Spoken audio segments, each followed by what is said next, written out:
घग्गर नदी अपने पूरे यौवन पर रहती है और इसी यौवन के साथ बात करें तो इस घग्गर नदी में वैसे तो 1 या 2 सालों में अक्सर बाढ़ आती है।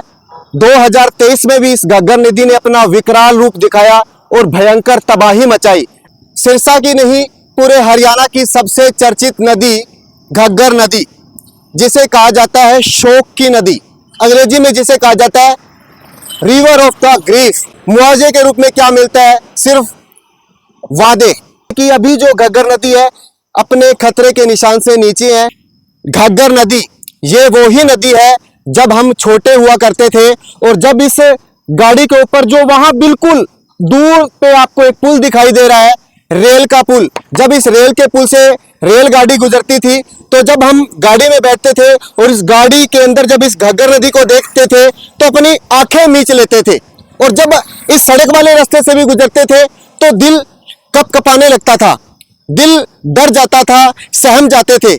लेकिन जैसे जैसे बड़े होते हैं तो हमें समझ आती है कि ये आखिर एक नदी है और इस नदी का पूरा इतिहास आप जानते हैं कि ये नदी है वो मानसून की नदी है जो मानसून के अंदर आती है और ये वो नदी है जो सरस्वती नदी का एक हिस्सा भी है। जैसे आप जानते हैं कि सिरसा, जिसे सरसाईनाथ नगरी कहा जाता है, जो सरस्वती नदी के किनारे पे बसा हुआ था, ये वो ही सरस्वती नदी है, ये वो ही सरस्वती नदी है। बस इसका स्वरूप बदलता गया और स्वरूप के साथ इसका नाम धीरे धीरे बदलता गया और इसे बाद में घाघरा नदी भी कहा गया और घाघरा नदी के बाद इसे अब घग्गर नदी कहा जाता है, जो कि किसानों की जीवनदायिनी भी है। लेकिन ये किसानों की जीवनदायिनी के साथ कई बार जब मानसून में इसमें बाढ़ आती है तो किसानों के लिए ये आफत भी बन जाती है। लेकिन इस बार ये किसानों के लिए खुशियां लेकर आई है, क्योंकि सिरसा की बात करें तो रानिया, एलनाबाद और आगे हनुमानगढ़ राजस्थान के जो क्षेत्र है जहां फसल धान लगाई जाती है, इसका जो पानी है मुख्य रूप से फसलों के लिए बहुत अच्छा है। धान की फसल के ये पानी बहुत ही उपयोगी है। अगर इस घग्गर नदी के अंदर फैक्ट्रियों का, औद्योगिक कारखानों का अगर जल ना मिलाया जाए तो ये पानी प्रदूषित भी नहीं होता। जैसे कि आप जानते हैं कि पंजाब के प्रदूषण नियंत्रण बोर्ड PPCB के द्वारा घग्गर नदी का पानी है वो डी क्वालिटी का कहा गया है, यानी कि वो मानव के लिए उपयुक्त नहीं है।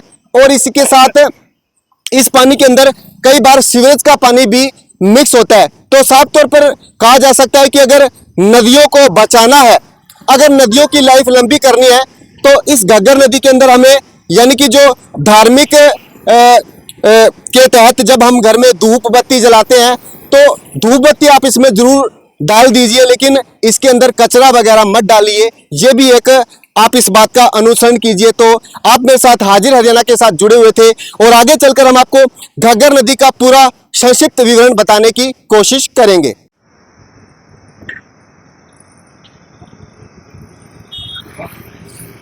हाजिर हरियाणा में इस वक्त हम हाजिर हैं सिरसा की सबसे चर्चित, सिरसा की नहीं पूरे हरियाणा की सबसे चर्चित नदी घग्गर नदी, जिसे कहा जाता है शोक की नदी, अंग्रेजी में जिसे कहा जाता है रिवर ऑफ द ग्रीफ। और इसमें आप मेरे साथ देखेंगे तो घग्गर नदी अपने यौवन पर है।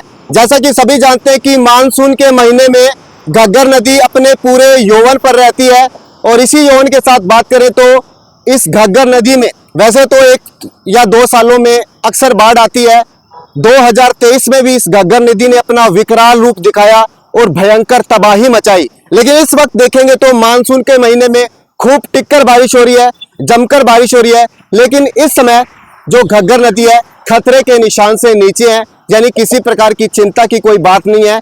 इसी चिंता के साथ हम देखेंगे तो हे जलवाहिनी तू सब पर कृपा बनाए रख, सब पर मेहर बनाए रख, क्योंकि ना जाने इस घग्गर नदी के किनारे कितने खेत लगते हैं और उन खेतों को लगातार घग्गर नदी कुछ नुकसान पहुंचा जाती है, उन पर कुछ दुख के छींटे छोड़ जाती है।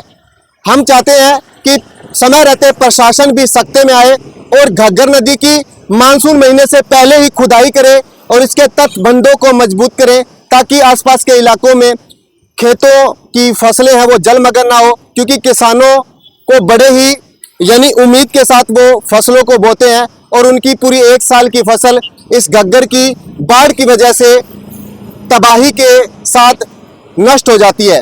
मुआवजे के रूप में क्या मिलता है? सिर्फ वादे या सिर्फ वही भरोसे।